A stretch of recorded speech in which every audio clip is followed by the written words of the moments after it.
నమస్కారం భక్తిప్రదం కార్యక్రమానికి స్వాగతం.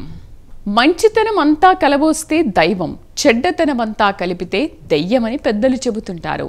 పాప ఫలాలు అందించే చెడ్డను పక్కన పెట్టి పుణ్యఫలాలు అందించే మంచి మహామంచి రూపమైన దేవుణ్ణి స్మరిద్దాం, ప్రార్థనలు చేద్దాం. అయితే దేవుడు ఎక్కడున్నాడు? రూపవంతుడిగా దేవుడు ఉంటాడా? రూపరహితుడిగా ఉంటాడా? ఇందుగలడందు లేడని సందేహం వలదు, చక్రి సర్వోపగతుండు ఎందెంది వెతికి చూసినా అందందే కలడని ప్రహ్లాద వరదుడు తన తండ్రి హిరణ్యకశిపుడికి తెలిపాడు కదా. ఎప్పుడో కృతయుగంలోనే స్తంభం నుంచి ఉద్భవించిన దేవదేవుడు లక్ష్మీ నారసింహుడు దుష్ట శిక్షణ శిష్ట రక్షణ చేశాడు కదా. అయినా దైవం ఎక్కడిని ప్రశ్నలు ఎందుకని, దైవం ఉన్నాడని లేడని తర్క వితర్కాలు ఎందుకని ఆస్తికవాదులు అసహనం చెందుతుంటారు. దైవం ఉన్నాడని ఆస్తికవాదులు సంపూర్ణంగా విశ్వసిస్తారు. పూర్ణ భక్తితో దైవాలకు పూజాధికాలు చేస్తారు, పుణ్యఫలాలు ఆర్జిస్తారు, భక్తి సామ్రాజ్యంలో తేలియాడతారు. దైవం లేనే లేడని, ప్రాణికోటిని సృష్టించింది దైవం కాదని, దైవాన్ని సృష్టించింది ఆరాధించేది తిరస్కరించేది అన్నీ మానవ గణాలే అనేది నాస్తికవాదుల సిద్ధాంతం. ఏ విషయమైనా తెలిసిన వాడైనా ఉండాలి, తెలియని వాడైనా ఉండాలి. తెలిసి తెలియని వాడే ఉండకూడదని, అలాగే దైవాన్ని నమ్మేవాడైనా నమ్మని వాడైనా ఉండాలి, నమ్మని వాడు ఉండకూడదని పెద్దలు చెబుతారు. నిద్రపోయేవాడు నిద్రపోనివాడు గురించి మాట్లాడుకోవచ్చు, కానీ నిద్ర నటించేవాడితో ప్రమాదమని తెలియజేస్తుంటారు.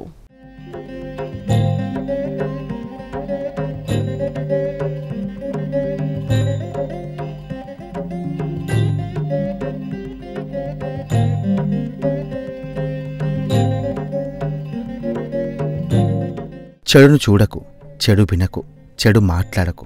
ఇందులో మంచి అనే ఒక్క మాట లేకపోయినా అంతా మంచే కనిపిస్తుంది. చెడు చూడవద్దు అంటే మంచిని చూడమని, చెడు వినవద్దు అంటే మంచి వినమని అర్థం. ఇదే రీతిలో చెడు మాటలు వినవద్దు అంటే మంచి సంభాషణ చేయమని అర్థం కదా. మంచి అంతా కలబోస్తే దైవమని, చెడ్డను కుప్పగా పేరిస్తే దయ్యమని పెద్దలు చెబుతూ ఉంటారు. అయితే సమాజంలో ఆస్తికులు నాస్తికులు ఉంటారు, ఇంకా ఆగ్నేయవాదులు కూడా ఉంటారు.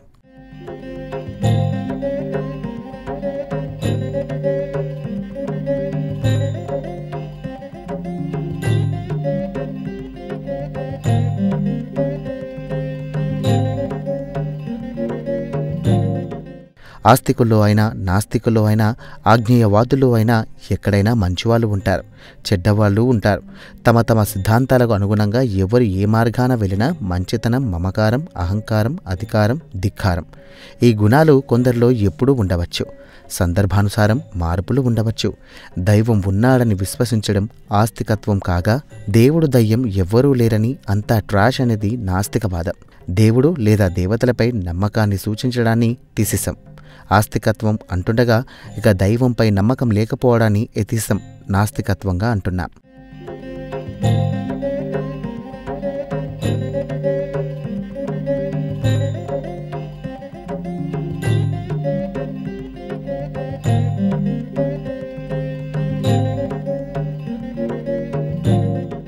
దాదాపు మతాలన్నీ ఆస్తికత్వాన్ని విశ్వసిస్తాయి.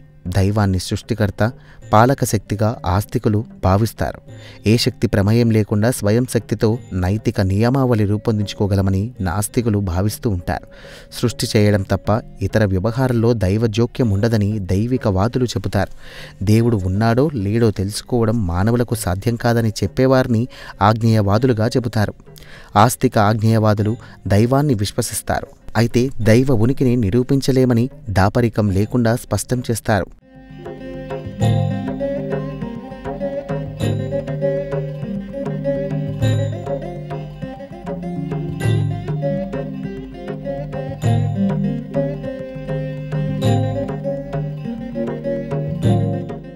మతరహితం దైవంపై అవిశ్వాసం ఆగ్నేయవాద ఆస్తికవాద వర్గంలో వినిపిస్తుంది. ఆగ్నేయవాదులు ఉన్నత శక్తిని నమ్మవచ్చు లేదా నమ్మకపోవచ్చు. అయితే ఉన్నత శక్తిని నమ్మేవారు ఆగ్నేయవాదాన్ని స్వీకరిస్తారు, ఉన్నత శక్తిని నమ్మనివారు ఆగ్నేయవాద నాస్తికత్వాన్ని స్వీకరిస్తారు.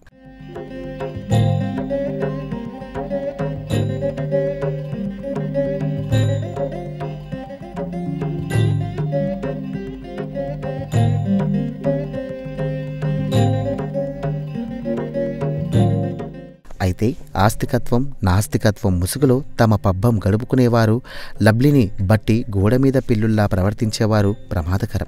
నిద్రపోయేవారు, నిద్ర పట్టని వారితో ప్రమాదం ఏమీ ఉండదు, కానీ నిద్ర నటించేవారితో ప్రమాదకరమని పెద్దలు చెబుతూ ఉంటారు.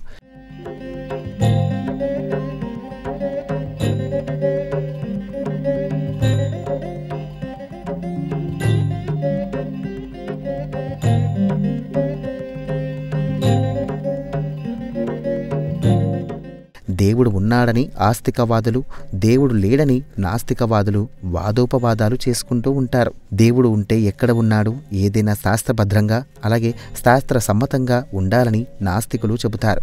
అయితే దేవుడు ఎక్కడ అనేదానికి ఎందుగలడు అందులేడని సందేహం లేదని ప్రహ్లాదుడు తన తండ్రి హిరణ్యకశపుడికి స్తంభంలో చూపించాడు కదా అంటారు. అవి పుక్కిటి పురాణాలు, కట్టుకథలు, మానవ సృష్టిత గాథలు అంటారు. అయితే చరిత్ర నిజాలన్నీ కట్టుకథలేనా అని ఆస్తికులు ప్రశ్నిస్తారు. వేదాలు, వేదంగాలు, ఉపనిషత్తులు, పురాణ ఇతిహాసాలు ఇవన్నీ అసలు సిసలు నిజాలని ఆస్తికులు చెబుతారు.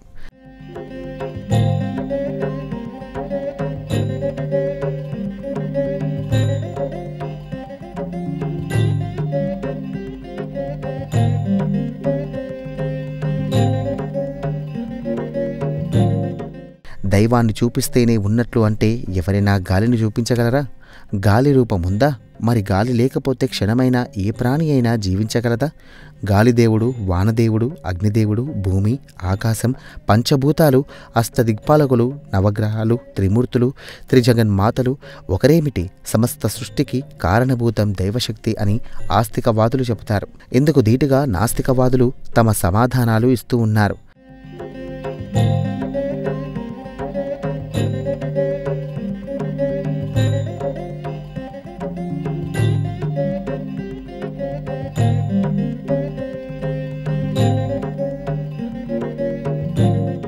నది జలం తియ్యగా ఉండడం, సాగర జలం ఉప్పుగా ఉండడం, నదులన్నీ సాగర సంగమం కావడం ఇవన్నీ దైవశక్తి కాకపోతే నదులను, సముద్రాలను ఎవరైనా పారలు, గుణపాలతో తవ్వి సృష్టించారా? ఏవో మొక్కలు పాతితే పెద్ద వృక్షాలైనట్టు బుల్లి కొండలను ఎవరైనా పాతిపెడితే మహాగిరులుగా మారాయా? మంచు కొండల మాటేమిటి? ఇలా ఎన్నో ప్రశ్నలను ఆస్తికవాదులు సంధిస్తూ ఉన్నారు.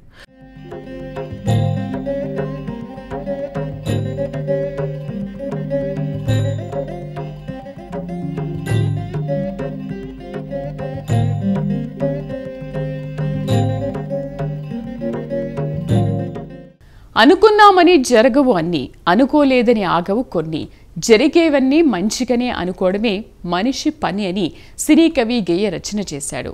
అయితే మనిషికి ఆశ ఎక్కువని విషయం అందరికీ తెలిసిందే కదా. ఏది చూస్తే అది, ఏది నచ్చితే అది కావాలని మనం కోరుకుంటాం, ఆ వెంట పడతాం. అయితే ఎవరికి ఏది దక్కాలో అదే దక్కుతుంది. అది భగవత్ నిర్ణయమని ఆస్తికులు, భక్త శిఖామణులు చెబుతారు. తానొకటి తలిస్తే దైవం ఒకటి తలుస్తుందనే సామెతలు ఉన్నాయి. మనసుకు నచ్చినంత మాత్రాన అది సొంతమైపోదని, కాలం ఎవరికి ఏమివ్వాలో అదే ఇస్తుందని దైవాలను విశ్వసించిన వారు కాలం పేరు చెబుతారు.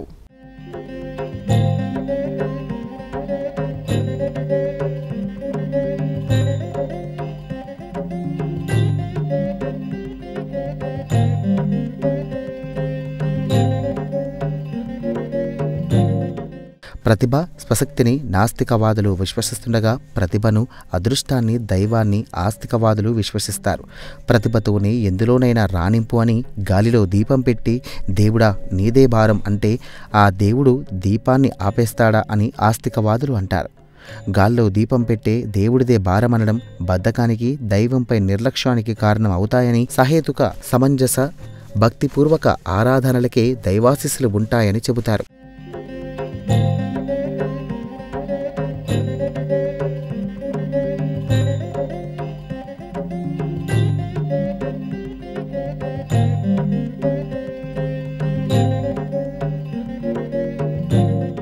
పాపాలు చేస్తే పాప ఫలాలు, పుణ్యాలు చేస్తే పుణ్యఫలాలు అనుభవించాల్సి ఉంటుందని, ఈ జన్మలో చేసిన పాపపుణ్యాలైనా, సంచిత పుణ్య పాప ఫలాలైనా అనుభవించాల్సి ఉంటుందని ఆస్తికవాదులు, ధార్మిక గురువులు చెబుతారు.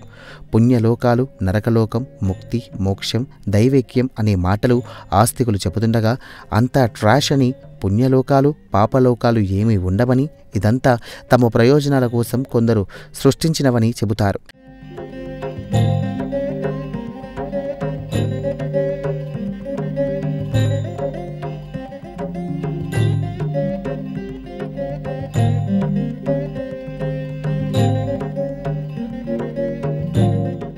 నాస్తికవాదుల వాదానికి కొంత బలం ఎందుకు వస్తుందంటే, కొందరు నాస్తికవాదులు అస్తిత్వం పంచన చేరి అస్తిత్వాన్ని భ్రష్టు పట్టించడం వల్ల అని ఆస్తికవాదులు, ఆధ్యాత్మికవేత్తలు చెబుతుంటారు. అయితే అసలు సిసలు ఆస్తికులైన స్వప్రయోజనాలకు రాజీపడి పూజలు, పునస్కారాలు, యాత్రలు అంటే అస్తికత్వంలో తలమునకలై విపరీతంగా శ్రమిస్తారు. మహాభక్తులు మాదిరి నటించి కోట్లకు పడగలెత్తుతారు. దొంగ బాబాలు, కపట అమ్మలు, నకిలీ సాధువులతో చేతులు కలిపి మోసాలకు తెరలేపుతారు. మరోవైపు ఈ నకిలీ గ్యాంగ్ ఆస్తిక ముసుగులో చెయ్యరాని పాడు పనులన్నీ చేస్తూ ఆస్తికత్వాన్ని దెబ్బ తగిలేలాగా ప్రవర్తిస్తారు.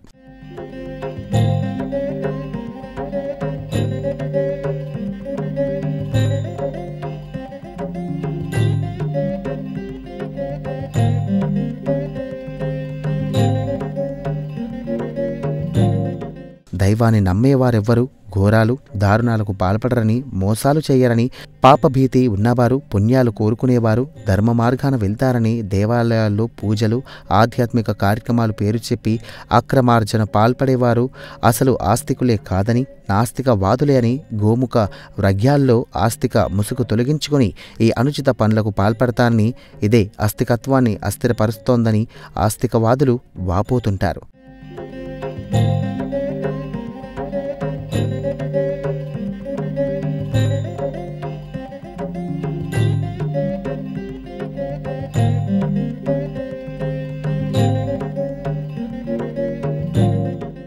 మనిషి పుట్టక ముందు ఎక్కడున్నాడు, కాలం చేశాక ఎక్కడికి వెళుతున్నాడు, పునర్జన్మలు ఉన్నాయా, 84 లక్షల జీవరాశులు ఎలా పుడుతున్నాయి, ఎలా గతిస్తున్నాయి, ఎవరు ఈ సృష్టికర్త, దైవం పొడగిట్టని వాళ్ళు దీనికి ఏం సమాధానం చెబుతారు అని ఆస్తికవాదులు ప్రశ్నిస్తుంటారు. అయితే ప్రతి ప్రశ్నకు సైన్స్ వద్ద సమాధానం ఉందని, స్వశక్తిని విశ్వసించాలి తప్ప దైవశక్తి, అద్భుత శక్తి అంటూ మెట్ట వేదాంత కబుర్లు చెప్పకూడదని నాస్తికవాదులు అంటుంటారు.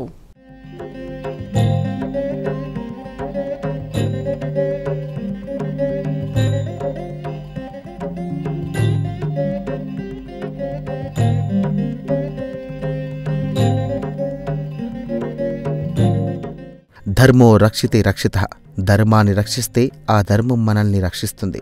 ఇది ఆస్తిక పెద్దలు చెప్పిన సూక్తే అయినా అందరికీ వర్తిస్తుంది. ధర్మం అంటే ఏదో పాపకర్మో పుణ్యకర్మో అని భావించకూడదు. వ్యక్తి, సమాజం, విశ్వం నైతిక చట్టపర బాధ్యతలను సూచించేదే ధర్మం. న్యాయబద్ధత ప్రవర్తన, శాంతి, దయ, జాలి, కరుణ, అహింస, నీతి, నిజాయితీ, వినయం, సత్యం ఇవన్నీ ధర్మగుణాలే. ఇందులో ఆస్తిక నాస్తిక వాదాలకు తావులేదు.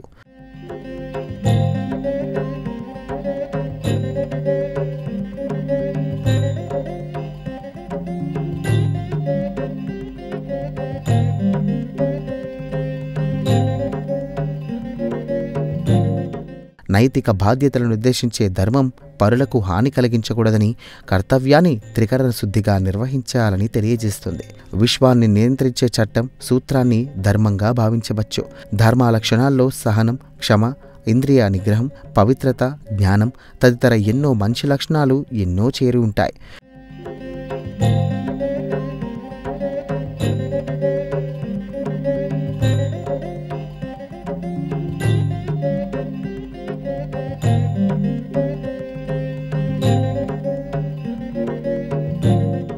దేవుడు పేరు చెప్పి దారుణాలు, మారణ హోమాలు చేస్తే దైవం సహించడు. దైవాన్ని విశ్వసించిన వారైనా విశ్వసించని వారైనా దైవ దృష్టిలో ఒక్కటే.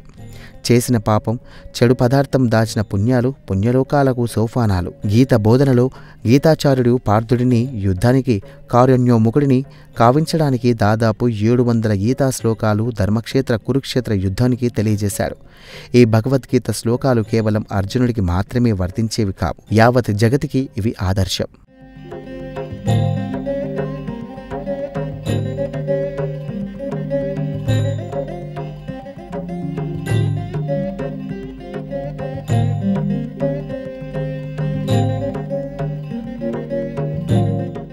ఇప్పుడు మనది నిన్న ఒకరిది, రేపు మరొకరిది. శరీరం శాశ్వతం కాదు, ఆత్మే శాశ్వతమని గీతా బోధనలో శ్రీకృష్ణుడు అర్జునుడికి చెబుతారు. ధర్మాచారంలో ధర్మానికి హాని కలిగించే వారిని ఉపేక్షించకూడదని, తనవారు, పరాయివారు, స్నేహితులు, బంధుగణాలు అనే ఏ తారతమ్యాలు పరిగణించకుండా ధర్మ విరోధులను మట్టుబెట్టాలని గీతాచార్యుడు పార్థునికి తెలియజేస్తాడు.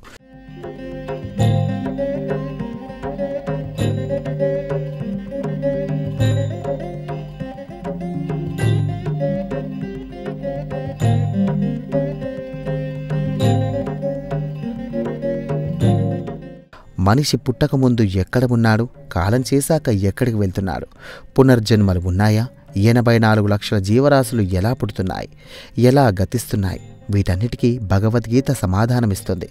తప్పును ఉప్పుగా చూపించేవారు, బలయుతుల తప్పును అన్న బలహీనులకు దండనగా గురిచేసేవారిని దైవశక్తి క్షమించదు. ఏదో రూపంలో వారిని దండన జరుగుతుంది. కౌరవులు అధర్మవర్తనులుగా మారి అనుచిత కార్యాలకు పాల్పడి పాండవుల రాజ్యాన్ని జూదంలో అన్యాయంగా కైవసం చేసుకుంటారు.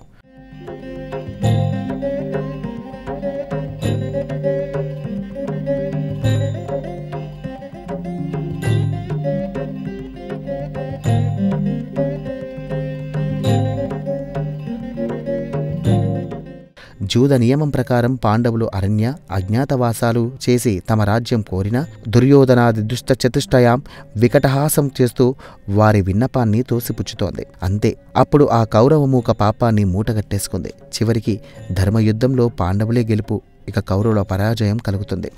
ధర్మమే చివరకు గెలిచింది. ఎక్కడైనా ధర్మానికి కష్టాలు రావచ్చు, కానీ అంతిమ విజయం మాత్రం తథ్యమని పురాణ పెద్దలెవరైనా చెబుతారు.